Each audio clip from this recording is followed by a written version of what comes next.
So guys, just yesterday, Peter Obi, during a press conference, told Nigerians how he bought about 30,000 laptops that he supplied to schools in Anambra State.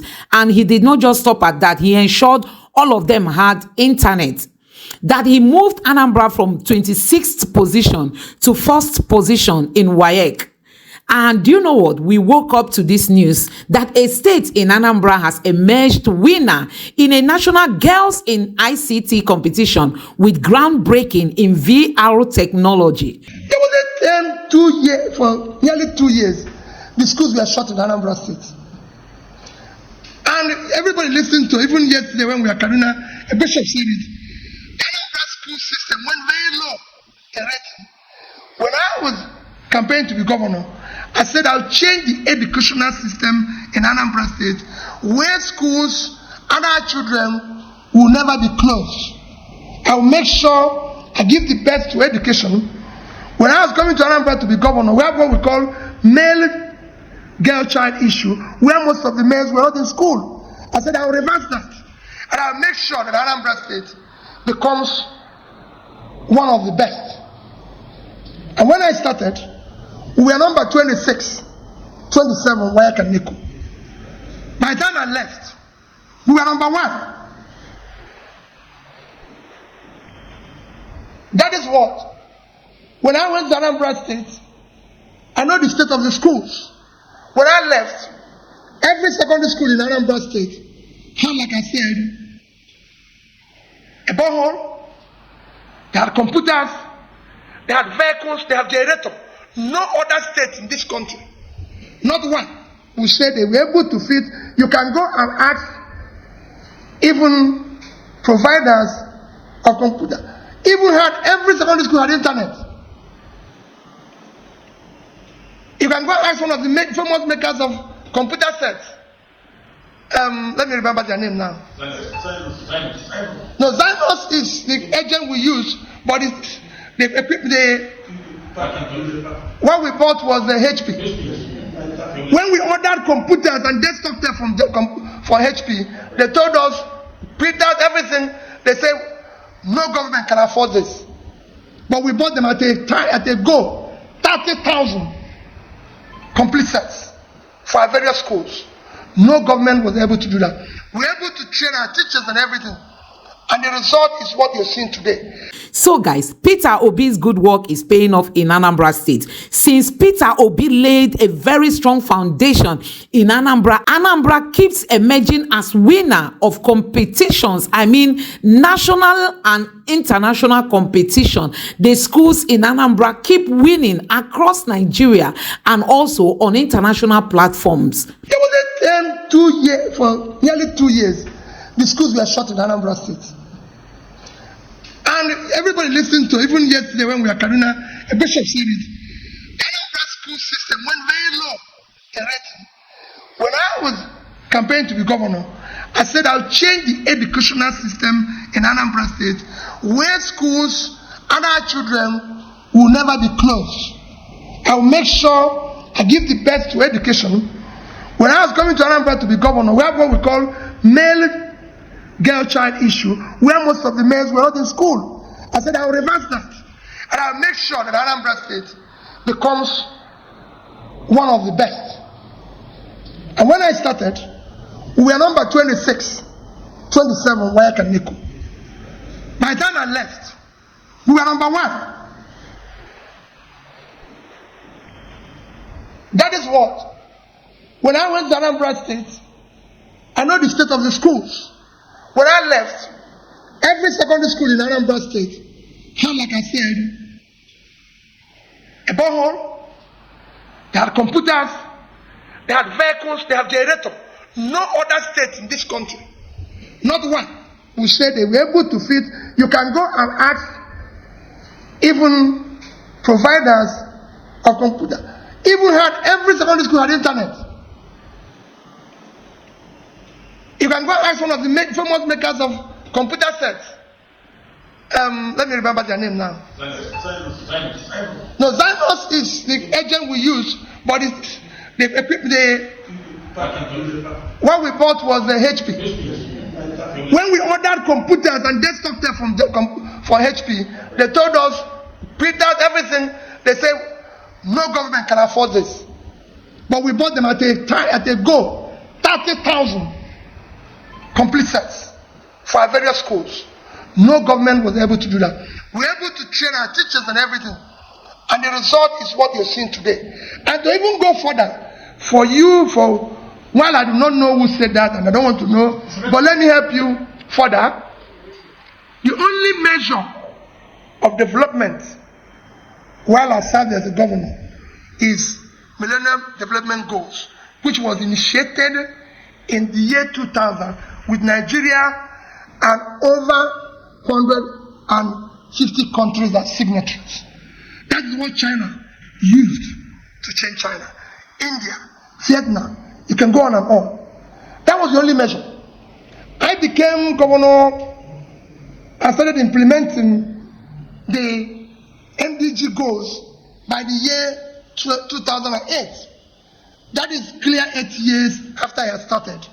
But by the time it was concluded in 2015, Anambra was number one in the implementation of that.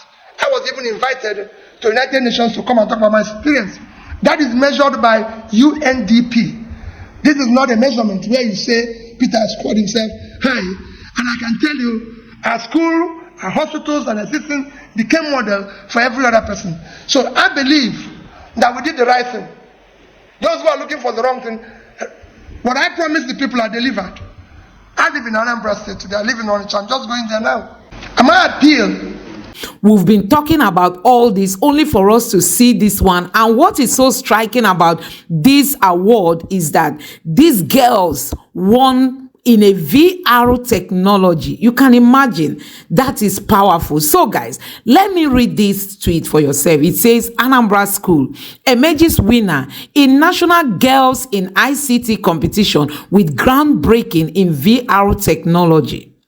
St. John Vianney Science College, Ibariam, used their virtual reality project to conquer the National Girls in ICT Competition 2024, claiming the national championship title yesterday.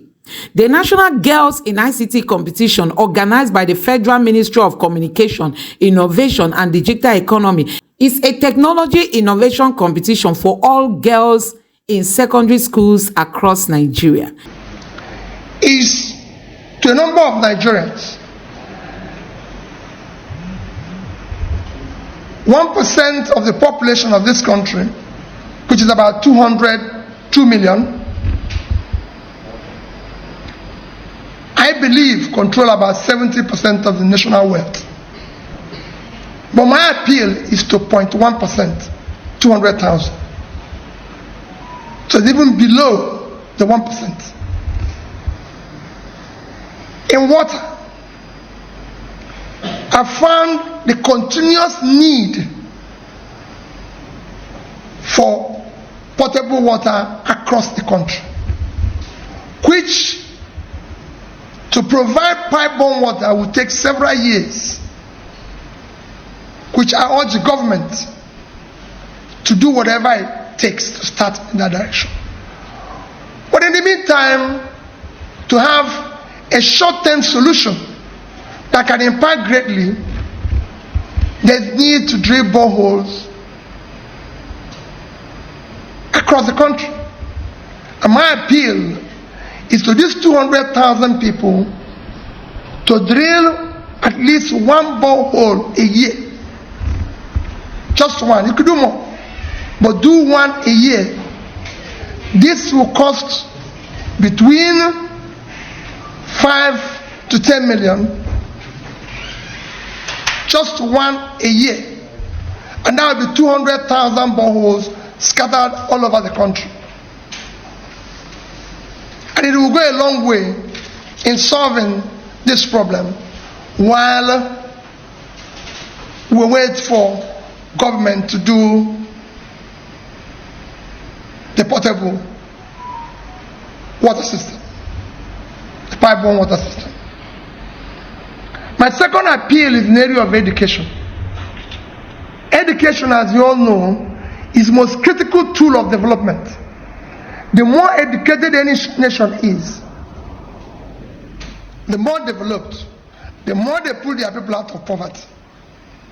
And poverty has been an issue of challenge, even in our security. And we need to deal with it head on. And I've taken to do a study of how we can help, especially as we have millions of children out of school, mostly in the north. And I've taken to various states, taking stock of various studies, especially with their Almajiri school system or learning system, as the case may be. I've now visited those who are, you can call the teachers, and had the opportunity of taking time and immerse myself into the Quranic learning with the young kids. And I could see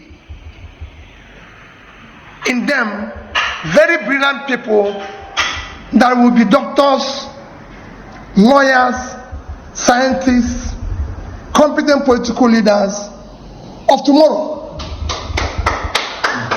And I said, the only thing we need to do is to develop a Shanghai system of education that inculcates the Quranic studies with Western education, and ensure that all the centers across the north and wherever, even in the south where there's problem, where you have some out of school children, you can put them together in a system like that and ensure that while they are learning the Quran, they're also learning mathematics, English, science, and skills that will make them a complete person and contribute immensely for the run of the country. Because I could see it. It's clearly a talent that is missing, and this is easy. I went further to study the cost implication, because it's very easy. Why they cannot go to school? My proposal is to take school to them. Take this education, the same spot where they are learning Quran, which have found them dedicated, willing to learn. Let's bring English teacher there. Let's bring mathematics teacher there.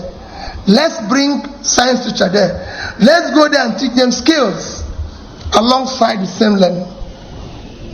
And I did a studies because I asked them in the center that I studied, how much do you pay the teachers? How much does it cost you to operate this facility?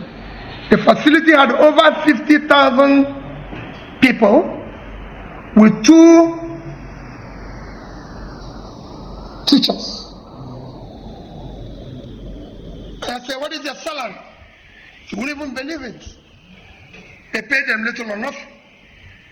So I proposed even a salary to accommodate them while employing the English, mathematics, and science teachers. And I could see a cost to operate each center of about 5 million naira annually. But I doubled that to make it 10 million for each center annually. And my appeal is also that these 200,000 people support each of those centers. If we're able to do that,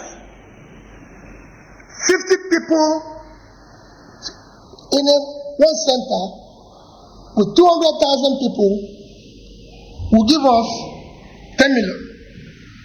Imagine if we do half of that and we're able to pull 5 million young people out of the number of out of school children.